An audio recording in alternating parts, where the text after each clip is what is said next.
Student housing is such a unique industry.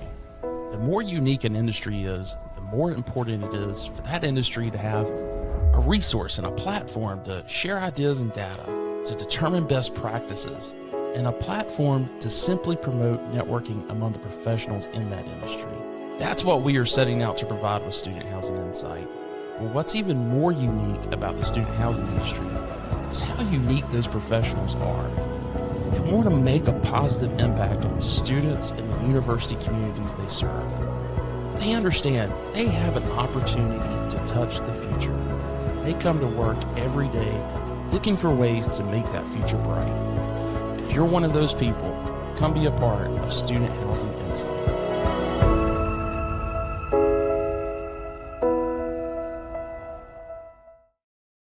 Well, guys, welcome to Shop Talk for March 2026. And my apologies, I think we started just a tad bit early, but I'm sure everyone will forgive me for that. But yes, this is Shop Talk, where we produce here at Student Housing Insight the monthly webinar for the student housing industry on all things student housing operations. So would love to hear more about who's in our audience today.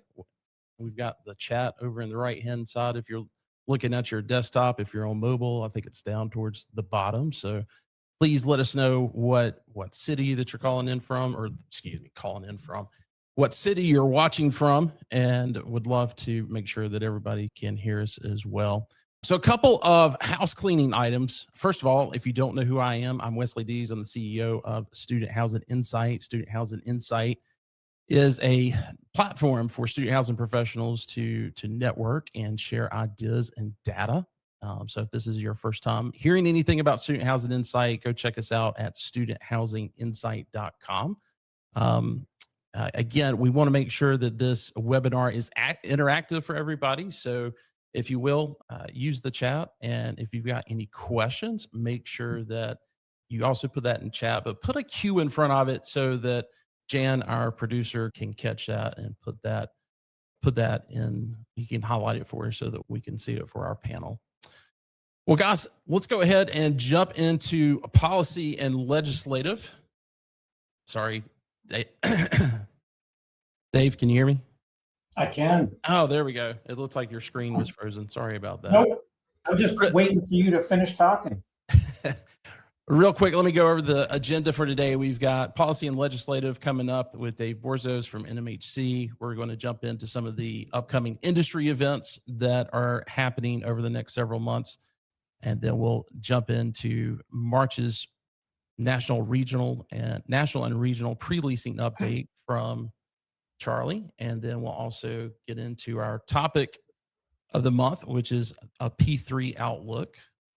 And Dave, how are things in DC going?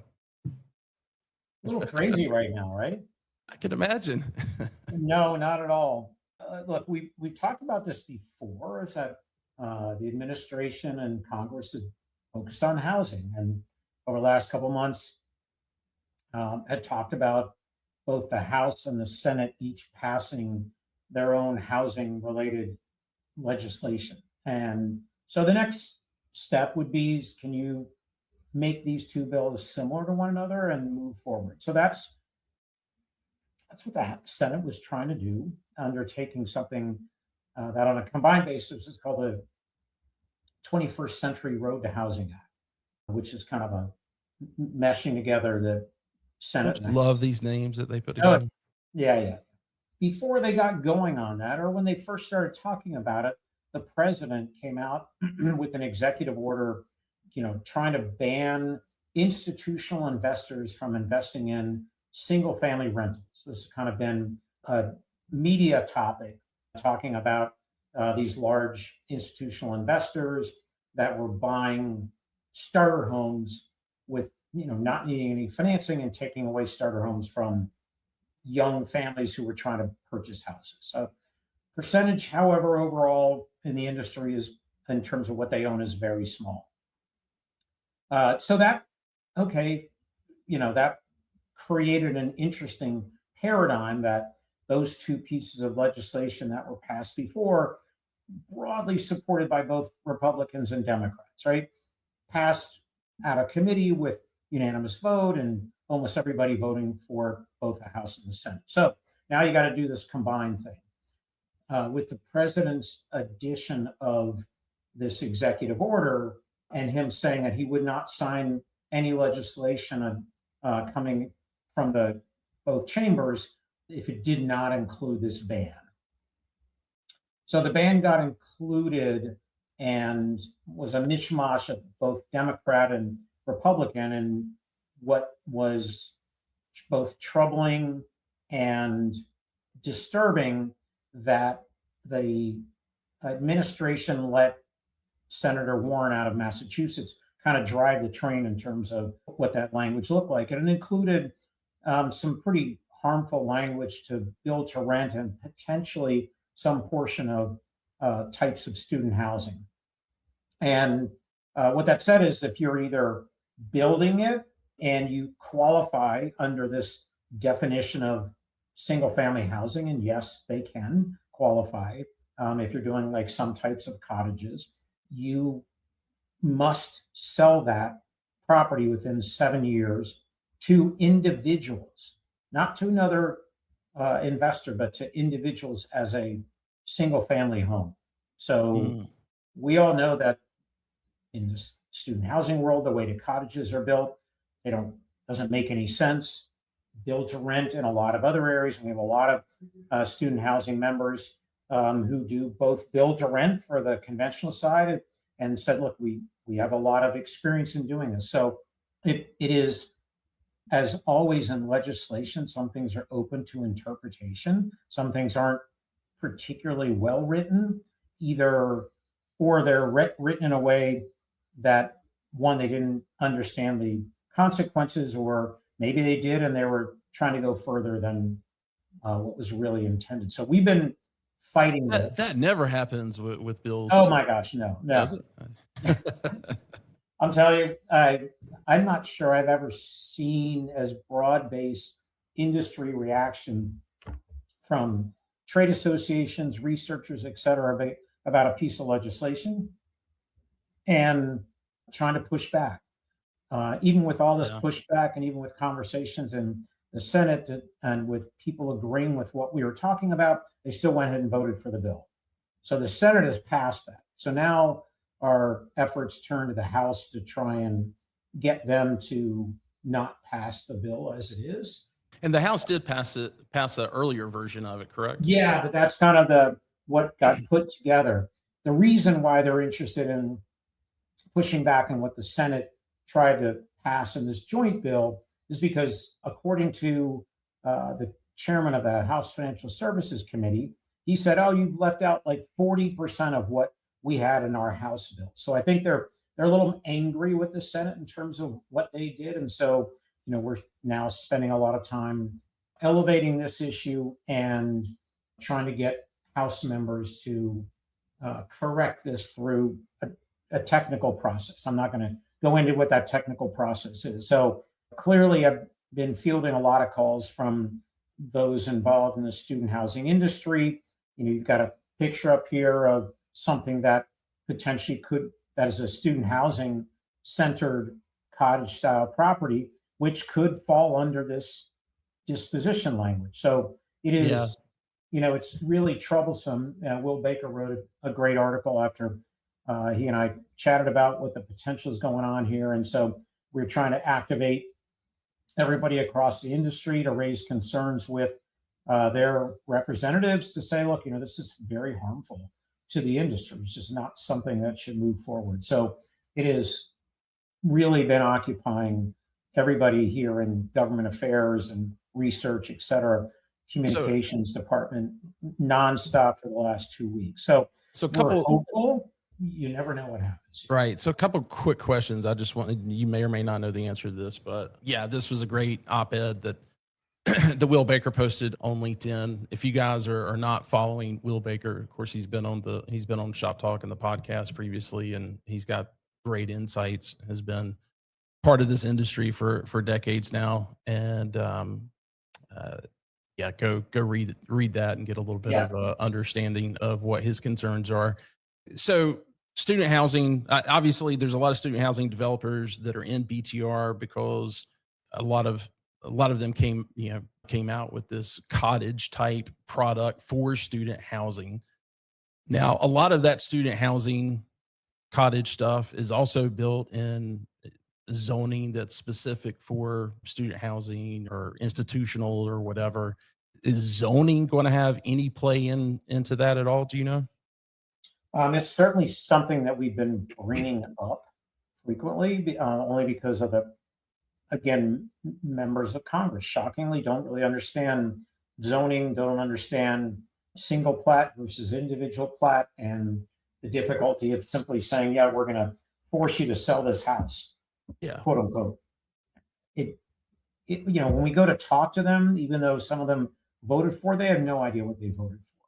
And this is the part that is always disappointing with politics in terms of the amount of education that you would hope they would have done before voting for it, but only afterwards. And so it currently is not part of the discussion. It's not part of the legislation. I don't think it's going to be part of that as well. We have a actually really simple fix. And so we've been trying to get members to do that in terms of you don't need to make a lot of change to the legislation that was passed as part of the Senate effort here, and would really kind of exclude BTR, would exclude student housing. There's military that is used for build to rent. There's seniors that uses build to rent. So there's, it's pretty far reaching. So this is kind of our current effort here, and we're fighting this fight as we speak. Literally emails coming across in terms of what we're doing here right now. Well, thanks so much. I know lobbyists don't necessarily always get the best name, but you guys have done a fantastic job for our industry. So thank you for that work. Yeah.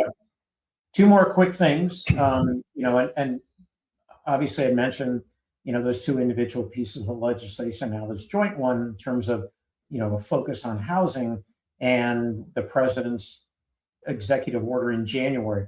Well, they issued another one this week, pretty far reaching, more from a single family perspective. So while it's not, again, I think the administration is very focused on home ownership, promoting home ownership, and then there's some language in that executive order trying to free up community banks and smaller banks to do more mortgage lending because they felt that some of the regulations, et cetera, that were implemented over the last number of years were constraining the ability for local banks to do this. There are some other things that potentially could help our industry, but I think they're marginal. So again, more single family focus from the administration. The last thing I want to mention in terms of other legislation that's coming up, which probably means a lot more to a lot of the people who are currently on the webinar here, and this has to do with fee transparency, and the Federal Trade Commission, which regulates that type of communication to residents, is soliciting comments to explore whether federal rules are needed for rental disclosure fees and pricing practices. So it's something that has the potential for certainly impacting our industry if you put a federal overlay on top of how leases disclose fees to potential residents. And so this is something that if they do propose something and something passes, it certainly would impact how you deal with your residents and the type of information you need to make available to them and how you would make it available to them and what you would make available.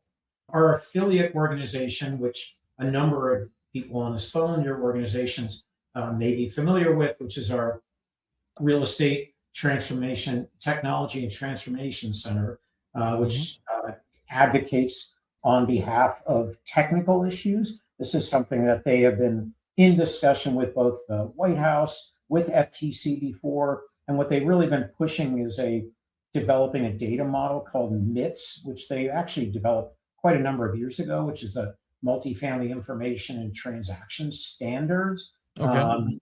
Now up to version 5.0, which would actually standardize. So nobody has to figure out, does this fee come here, or how do I disclose, or where does this fit? So it's an industry collaboration that we're leading. where, we're all coming together, and MITS had a lot of other standardized information protocols in there, but now it includes things regarding fee transparency. So that's another effort that's underway. And if you're, if you're a member of RETC or you've attended OpTech, et cetera, and you want to kind of stay on top of that, they are leading that effort right now. And it's something that we know that the FTC is actually in that meeting, is very interested in the work that we're doing on MITS. Great. And is that going to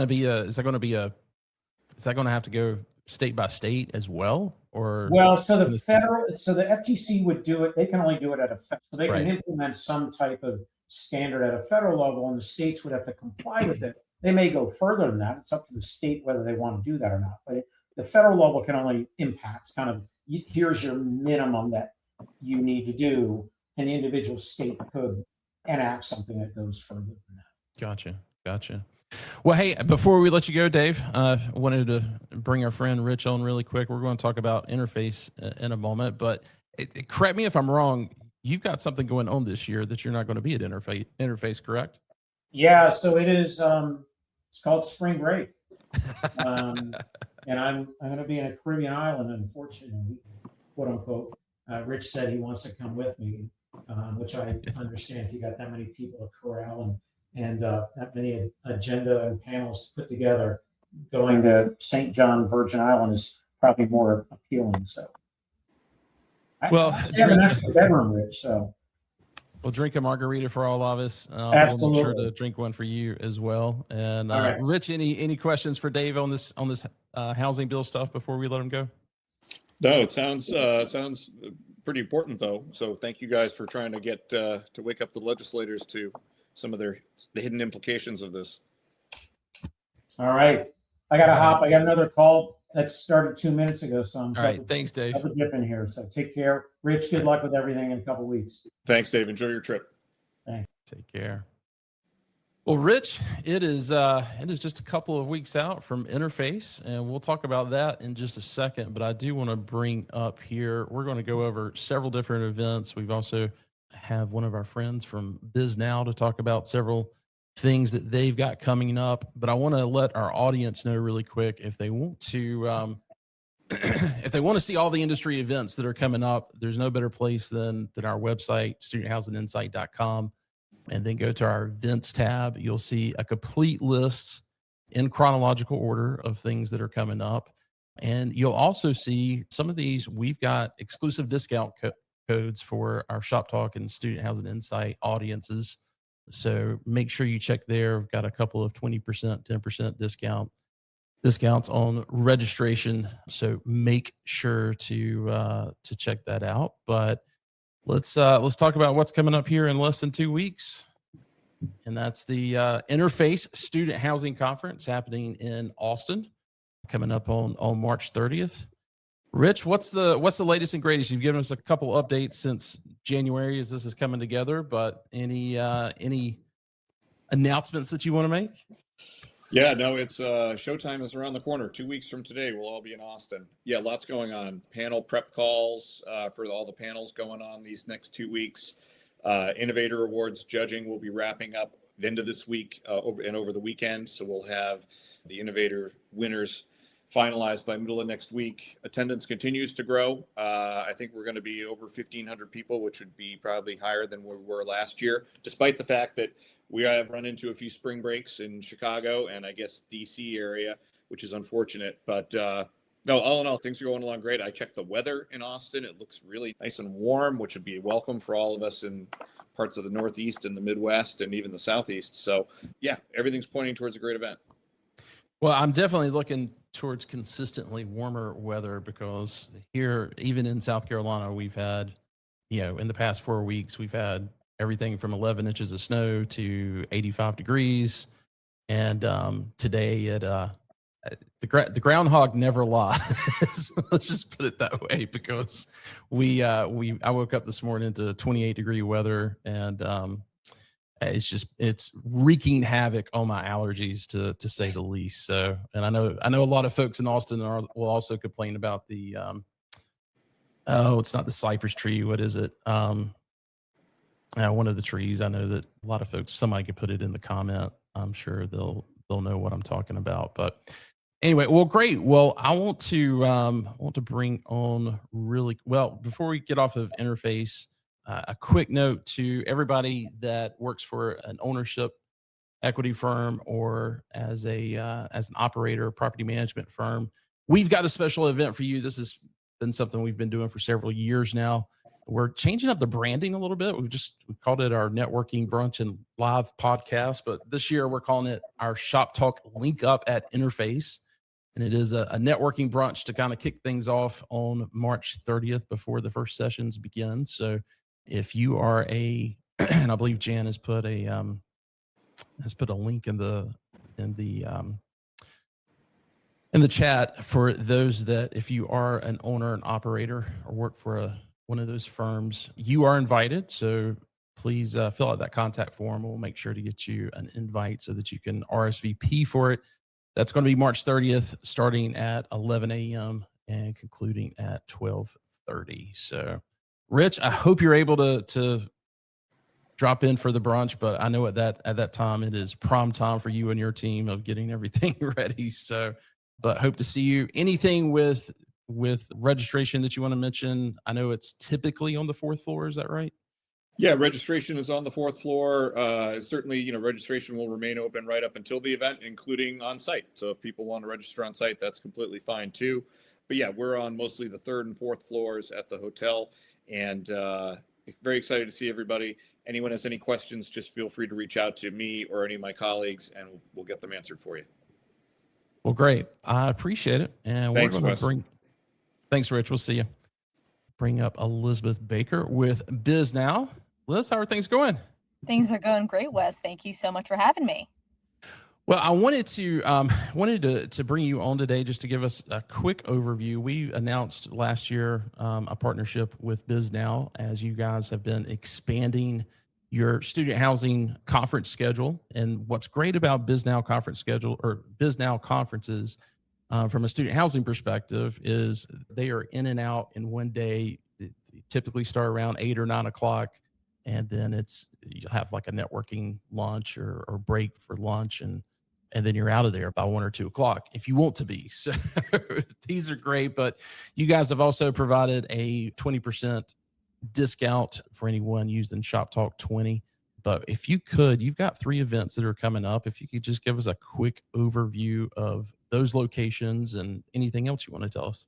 Yeah, absolutely. So what I've done actually is I have connected with each of our producers for these 3 events. We've got one coming up in Boston in the middle of April, our NorCal Summit, and then San Diego, both in May. I'll also spend some time at the end of this talking about some of our upcoming student housing programs later in the year, so keep an eye out for those. I've asked each of these producers what really resonated with them as they were putting together some of the content for this iteration of their higher ed or student housing events. And a lot of the conversations that they've had, with university professionals, investors, owners, developers, is a story really about supply and demand. So I'll start first with our Boston Higher Ed coming up on April 14th. We've got well over 200 folks registered for this conference, so it should be a really great turnout. Our producer, Josh, noted that 40% of students in Boston currently are living in off-campus housing, which translates to 39,000 students. And as many folks know, Boston has a pretty big housing shortage and some of the highest rents in the country, which is making students compete directly with families for a limited number of housing options. So really a tug and pull that's feeling all the more urgent as more students are flocking to Boston as costs continue to climb. There's a very similar story happening in Northern California. I mean, it's 8 million students competing for over 2 million purpose-built beds, according to our producer on the West Coast, Bora. He also noted that on that conference, which is taking place April 30th, we're going to be talking a lot about public-private partnerships, which is perfect for the program coming up later, which has become one of the most common ways universities are delivering new student housing, allowing institutions to tap private capital and move projects farther forward and faster. We then have a San Diego student housing event happening May 13th. This, again, is very much an on-campus supply issue with high enrollment numbers at all universities and limited on-campus dorm options across all the San Diego campuses. And again, obviously, you can check out all of our event pages and our growing list of speakers. They'll have a breakdown of what to expect on each of the panels. What I love about these events is that it's a really nice divide of university operators themselves, just going through each of the event pages, making sure that we have all universities represented, as well as the owners, developers, and builders that are making these projects happen and get across the board. I know that I mentioned that we have a handful of student housing conferences also coming up later in the year.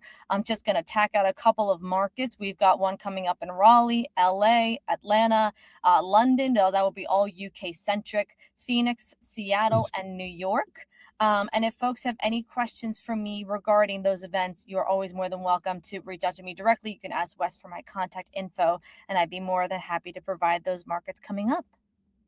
Well, great. Well, I appreciate it. And we will certainly see your producers at some of these. Again, thanks for providing that discount for our audience. And we'll see you. Hopefully we'll see you at one of these. I know you don't get to make it out to all of them. I'll try to make the round one of these days. But right. Thanks so much for having me on, Wes. Thanks, Liz. All right, just a couple of other things to make sure you're aware of. May 7th and 8th, there's the Student and Workforce Housing Development Conference and Expo. Again, another great P3 conference that's happening out in Los Angeles. And then also for our folks in Canada on May 28th, Bonnard is doing their Student Housing Summit. I believe this is the third one that they've done this year. So yeah, check it out. With that being said, I'm going to bring on Charlie from College House, and we are going to quickly go through some of the stats of where everything is at from a pre-leasing standpoint. How are you doing, Charlie? Cold as well, but we're doing good. Excited for Interface coming up. That's always a good time. It's crazy that it's 2 weeks away, but Yeah. super pumped to be out there. And we'll give them a condensed version of what we'll be talking about. Believe it or not, enough badgering and yelling at Rich and team changes the date of when this panel was a couple years ago. Okay. We'll be the first ones off. I think it's 120 on Monday. Gotcha. Go through a full deep dive with other data providers in the space. But jumping in here, I know we got a lot to cover. From a national perspective, we've hovered around about plus or minus 2% behind year over year from a velocity standpoint, really since October or November. I think one of the key things here is if you look at the region that's definitely behind the most would be the Southwest. So your Texas and Arizona's in there. Was that a 5.5% difference year over Yeah, year? plus or minus 5.5%. There's a couple markets that are seeing some new supply coming in a big way. Tempe, Arizona is the one that stands out this year. There's 3 big projects coming over 2,000 beds. That market's about 10% behind. So you're definitely seeing a little bit of supply shock in some of these. The West Coast is actually ahead. I think that's the first time in the last couple of years, as well as the Midwest, or plus or minus a few basis points ahead. Same with the Northeast. So the vast majority of the beds in student housing recovering here is in the Southeast. Just under half of them almost from this report here. So again, 2% behind. Rates have kind of tempered a little bit, as you could infer. A slower velocity. The rates have to, generally speaking, come down. We're seeing, I'd say, more so flat rate growth there on the West Coast. Southeast, you get a couple hundred basis points there. Same with the Southwest. But seeing for the first time, actually, from a bad news perspective, the Northeast is actually behind whatever that would be, 0.33% there on the rate growth side. So that's the first time that I've seen that's almost 1%. Sorry, a negative number than the rate growth, at least in the last handful of years. So definitely seeing some reversions there. Some tempering is the word that we like to use there on the rate growth front. But again, there's markets across the space that have supply demand imbalance. Haven't seen new supply like the Columbia, Missouris of the world that are ripping and roaring. But again, you're starting to see some more settling down of the rates from a growth perspective nationally. Now, last month, I've got the one from last month. We were at 1,034, so a $20 reduction from an average standpoint. Did anything change with the as far as the same shop data or anything like that? Or we always include the lease ups in there, so that's consistent across the board for all the last handful of years. Ultimately, I'd say if you think about timing wise, you're 60, 45 days into the new year, and if velocity is behind, you have to, make decisions. And I'd assume that a lot of that is due to the fact that people don't want to be sitting at sub 80% there going into the summer months. I think everyone's learned their lesson in that regard. So shooting for occupancy, again, I think that spread kind of midway between this month and last month was closer to 4%. So that velocity drop, or the velocity increase there with the 2% with the rate drop, kind of coincides and correlates well. Definitely seeing, again, a little bit better velocity in some of these markets. One thing that holds true is, you're seeing a lot more, and I know I don't have it on this, but we'll chat through it in 2 weeks on the interface panel, but your more non-pedestrian assets, so called your, I don't like to say class A or class B because there's some nicer assets that are further away, but outside of that pedestrian corridor, that 0.5 miles and out, you're seeing a lot more velocity from those type of assets than you are from those that are the pedestrian in nature, just given the nature of how those different product types lease up and different price points. But your larger unit types, 2s, 3, the 3s, 4s, 5s, all behind about a couple 2%, give or take. Where your studios and ones are actually seeing the least amount of resistance there across the board. A lot more ones than there are studios. Again, I think we've debunked that for years now, that the studio product is more prevalent in the newer inventory. But again, you're seeing a little bit flatter rate growth there for the studios and ones. Again, you're seeing a handful of 120 to 160 basis points in the 4s and 5s, your larger unit types, where again, later in the leasing cycle, those are a little bit more harder to fill. Again, we're getting back to a little bit of a, from what people that predate me in student housing say, a more normalized rate growth perspective, or rate growth perspective plan. And just from a velocity standpoint, again, you fluctuate anywhere from 100 to 200 basis points here or there, but ultimately at least the last 4 years, the final pre-leasing or occupancy numbers have ended plus or minus 50 basis points off 92%. So fundamentals are still strong. Yeah, nothing really stands out too much here. Again, your 4 bedrooms is actually, just for those that are new here, the predominant floor plan that we see in student housing, just from a density perspective and the ability for those individual leases. But again, still seeing strong fundamentals across the board. I think 4 years ago, that rate was in the 700s almost. So, you've seen some top line increase in a big way. Well, great. I know you guys typically have, I think it's on the 3rd floor, or maybe it's on the 4th floor, but you guys typically set up right outside of the main banquet hall there. Is that where folks can find you this year? That is correct. Just look for the guy who's not in a blazer on the 4th floor, and that will be where I'll be. Right as you walk up the escalator, you'll have your registration table to the left. Straight ahead, you'll see our Discovery Center, as Rich has called it. But love the spot. Hope to see everybody there. And Wes, thanks as always, my friend.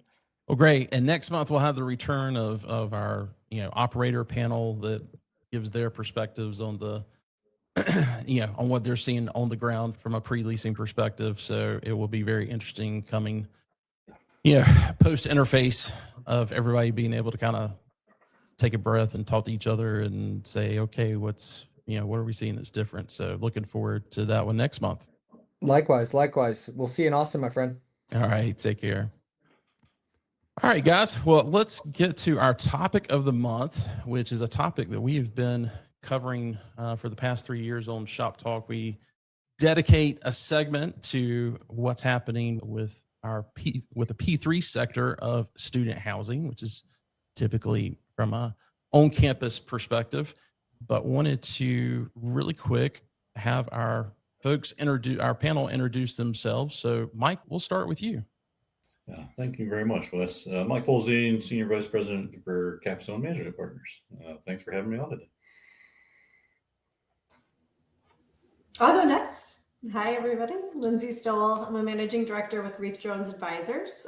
We are a real estate and development advisor to higher ed institutions across the country. Thanks for having me. And I'm Jason Taylor. I'm Managing Partner at the Annex Group. We're a student housing and affordable housing developer, owner, operator, and builder. Well, Jason and Lindsay, you guys joined last year. We did it. We actually did this in February. You know, a lot of the reasons we do this at this time of the year is because, you know, you think about from a academic year and a pre-leasing standpoint, there's a lot of things that kind of, you know, that dictates a lot of the things that we do in this industry. And with the, you know, with the on campus and the P3, getting a lot of that data that comes out, we're looking at that the year before on all the deals that closed and everything else. And a lot of times we don't get a lot of that information until the fall. So you guys have had a few months to analyze a lot of that data, and we want to talk about, you know, what that's telling you, what you're hearing from the universities.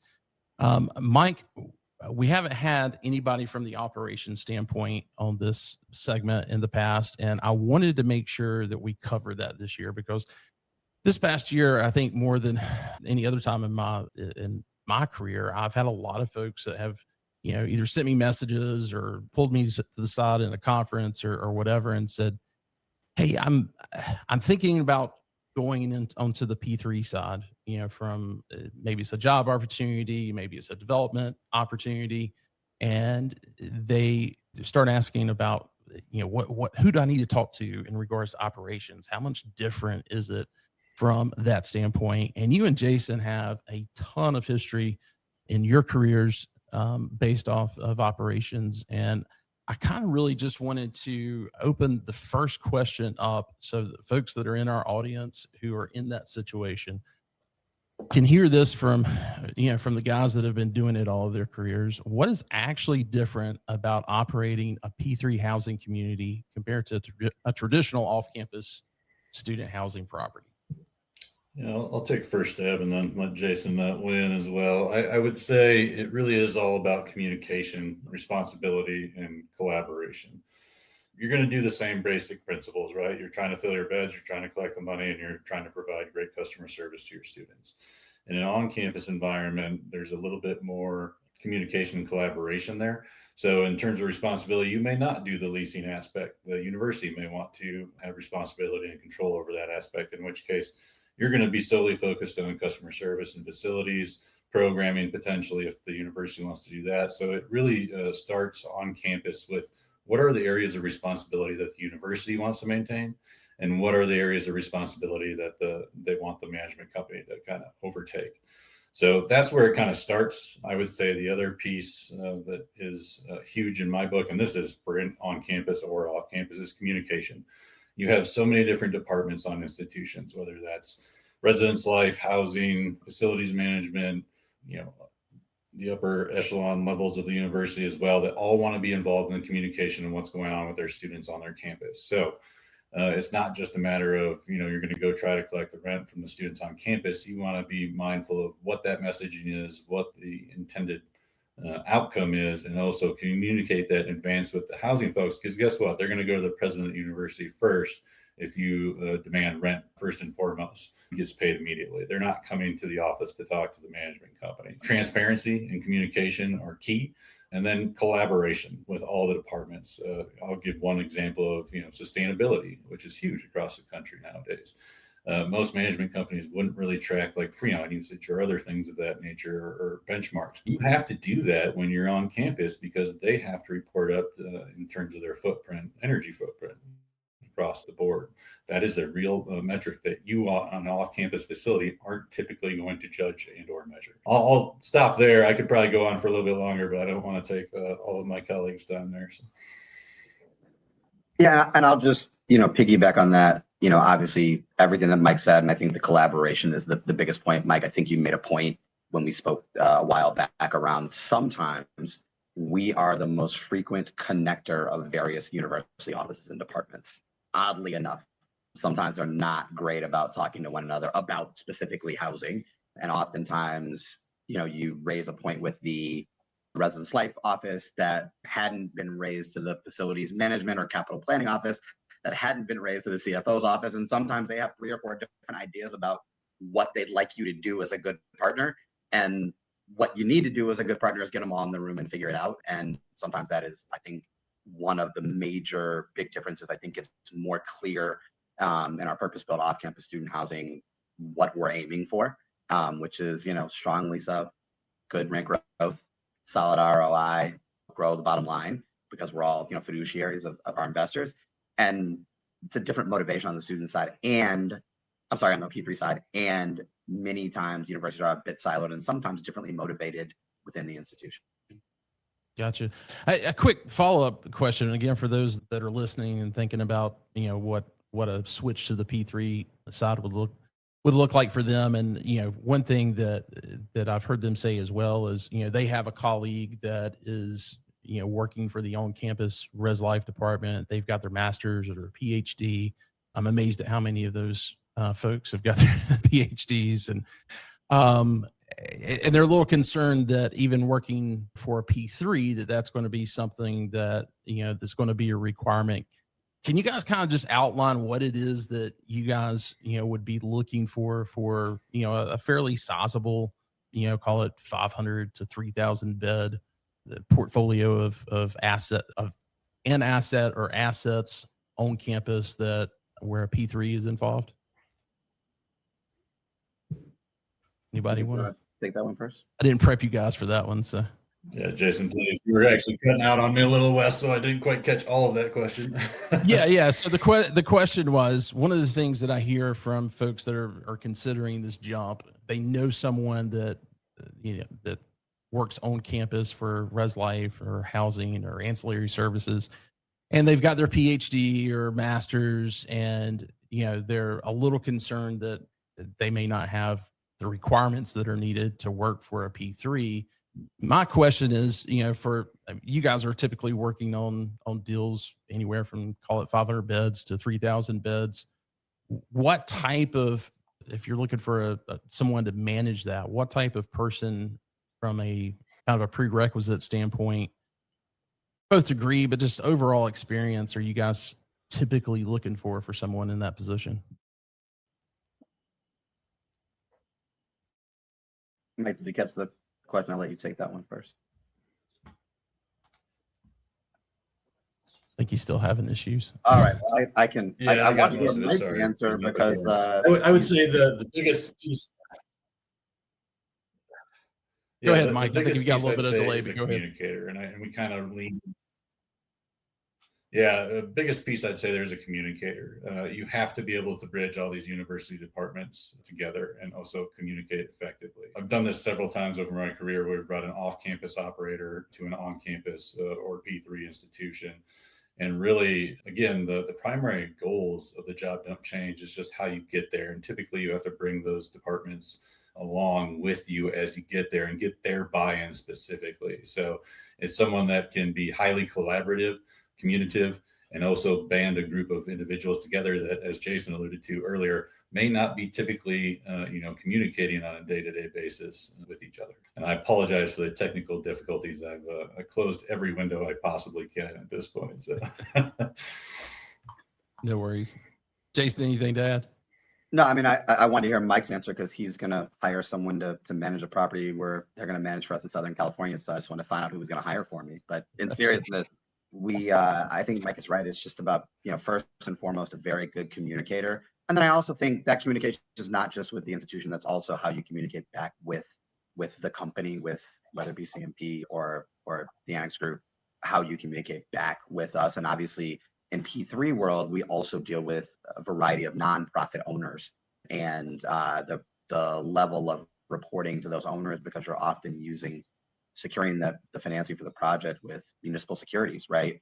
They have to follow all of those rules, I think is important. So someone who just understands not only the communication and the various parties that have to be communicated with, to Mike's point, but also just the level of documentation is much higher than I think for our typical, purpose-built product. Great. Yeah, I'll tag on to that just briefly, real quick, Wes. And some of the reporting requirements are going to be a little bit heavier on a 501(c) type deal where you have bondholders and things of that nature. So a lot of the on-the-ground operators, as we kind of referring to, our approach, generally speaking, is handled from a corporate oversight standpoint to keep the operators focused on their primary mission, which is obviously taking care of our students on the ground. Gotcha.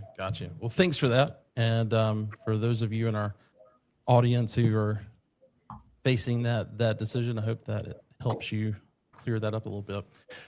Well, guys, when I'm preparing for this annual segment, and anytime I'm about to talk to potential client or anything about the P3 market and what's happening, there's two main reports that I'll go to, and we'll talk about one of those right now. And this is a survey that the Chronicle of Higher Education puts out for the P3edu conference that typically happens in the summer. And I've been watching this since 2019, and there's this one question in the survey.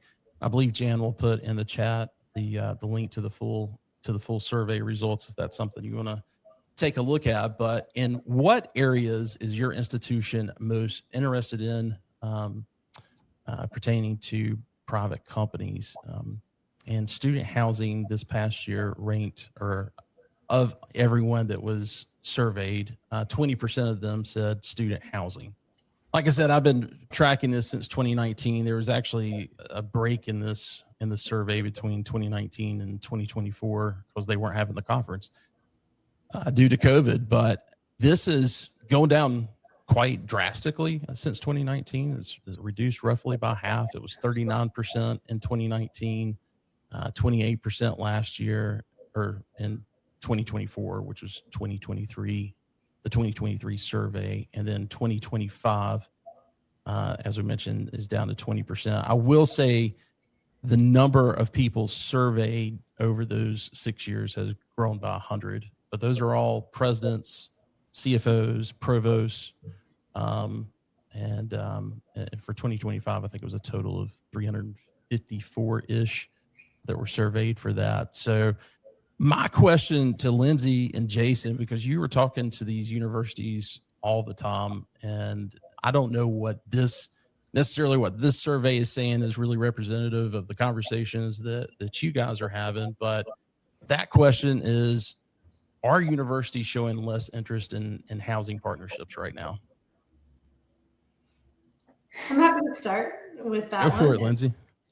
I think that the answer, I would say, is no. I think there's still a tremendous amount of interest in student housing partnerships. I realize in that particular survey, the percentage went down a little bit, but I think that's a couple of different factors. One is that a lot of universities over the last 6-7 years have done quite a few student housing partnerships. And then those same universities are turning and looking at other opportunities to use P3s where the student housing was a success.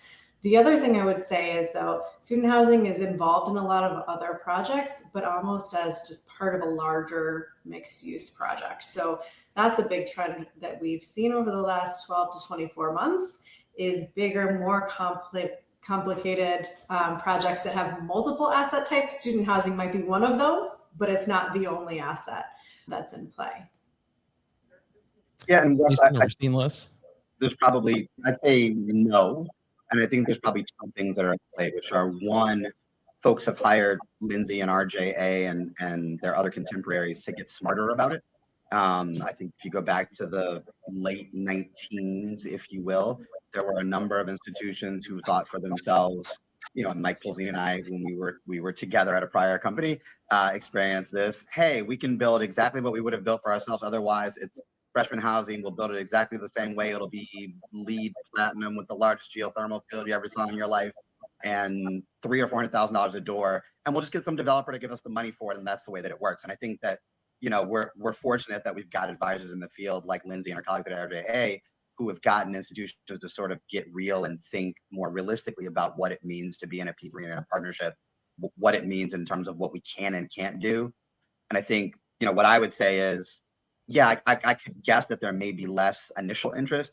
I can also say that we're seeing more RFPs than ever, more procurements than ever, and we're seeing more procurements that make sense than ever. I mean, Mike, we went through a period, as you know, where every other RFP we saw was like a fishing expedition because they hadn't hired Lindsay and her colleagues and others. And it was like, we want a football field and a health clinic, and by the way, 600 beds of student housing, and you're a P3 developer, you can do that, right? And it doesn't cost us anything. And the answer is, of course, no. And so I think that, in my opinion, institutions have gotten much more realistic. And so, yeah, maybe fewer institutions, but I'd say the quality of the procurements that we're seeing on the procurement end of P3, I'd say that they're much better than they've been, over the course of the last 2 decades that I've been in this industry. And Lindsay, just to I had to put you on mute because we were getting some feedback. But if you've got anything to add to that, just make sure you unmute. Sorry about that. No, I think Jason covered that one. Well, perfect. Well, let me bring my slide deck back up here. So another report that I'll look at is the Brailsford and Dunleavy annual state of the industry report that they put out. And this may be a little hard for it to show up. The white font on top of the yellow is a little hard to see here, but this basically covers everything from as far as deal size is concerned. So the number of projects, is the main bar for each year. This is going back over 10 years. So from 2014 to 2024. The number at the top represents that as far as the number of deals that were done. The kind of the white font that you can't really see on that yellow is the value. And when the value is above that, when it's in that dark area, it's actually yellow. So for 2024, there were a total of 18 deals that closed for an average closing value of $134 million. Jason, we've talked previously about COVID's impact on reducing the number in 2020 down to 7. And a lot of those deals that were planned for 2020 ended up closing in 2021, which is why we saw such of a big increase in 2021. And so, I think, and then after that, we kind of saw these things. Let's be honest, COVID was a real shock to the system and to the administrations of these universities to say, okay, does any of this change our plans going forward on how we look at development? And the question that I've got for you guys is, do you think the market is stabilizing, or are there still structural barriers slowing projects down? Anybody want to jump at that? I'm first? happy to start again. I think that there are definitely some difficult things still happening in the market. Construction costs are still elevated relative to where they were before COVID, obviously, and continuing to increase. Interest rates are still high. And then you've got also just expensive projects, because I think sustainability was mentioned earlier, but that's become really important. So you've got, layered on some design requirements around sustainability. You add that to all of the other elevated costs. So in some ways, it's just hard to get things to pencil right now still. So I think we're seeing a little bit of that. And also, the more complicated the project, the longer it takes to get through the cycle of feasibility and approvals. And so I think it's just taking longer to get a single deal through the pipeline and to close, which may be impacting the number of deals that we're seeing in the last couple of years close as well.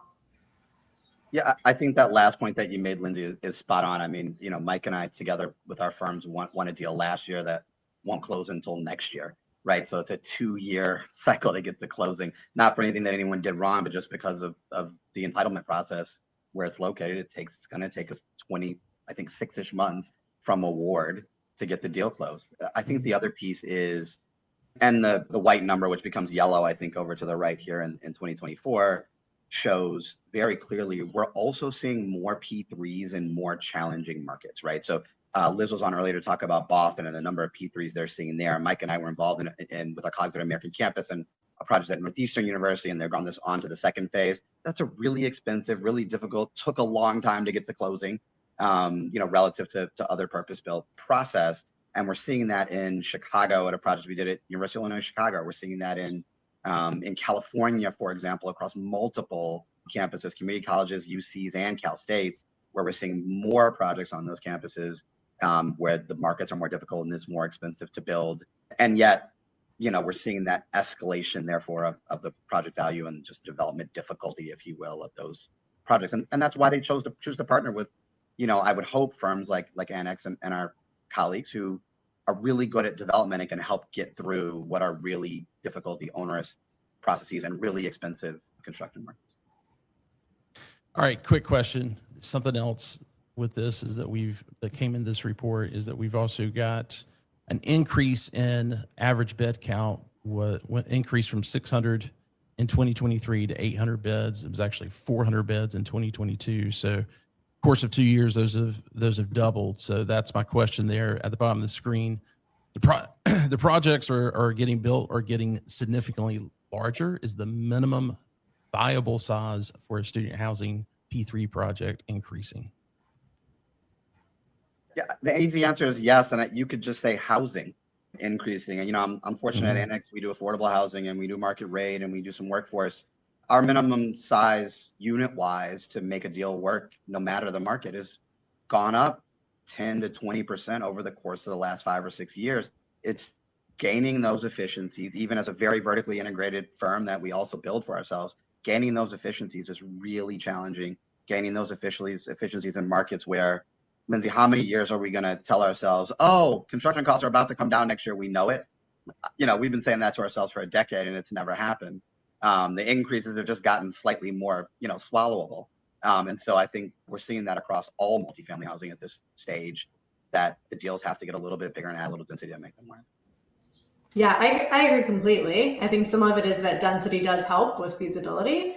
I also think if you look at the profile of universities that have been putting out a lot of these P3s, they are very large flagship universities that have a huge student body.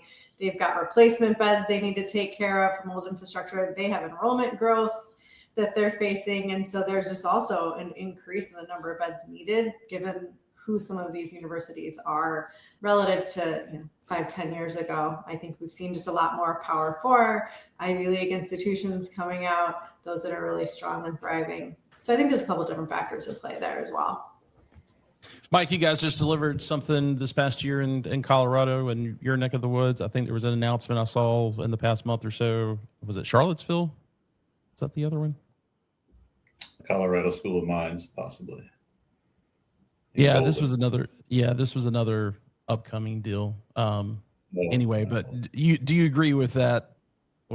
I do, and I think the one thing we haven't really touched on is affordability, and the greater scale that you can attain is the more efficiencies, as Jason alluded to, you're going to get, and that becomes affordability for the students in the long run, and that's what everybody is shooting for across all the institutions, is affordability for the students, because it is a primary concern. And probably the buzzword that I hear most when talking to institutions is affordability for their students moving forward. All right. Last question here. The other thing from the B&D report is this deal by financial structure summary that they include in this report.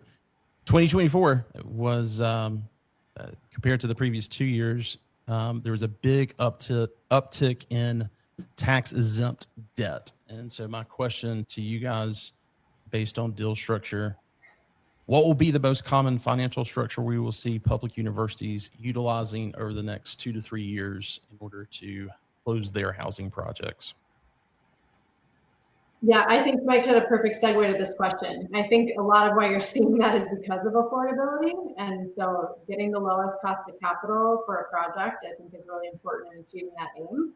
We're also seeing a lot of universities who are financing themselves, which you saw on there. I think that'll continue as well.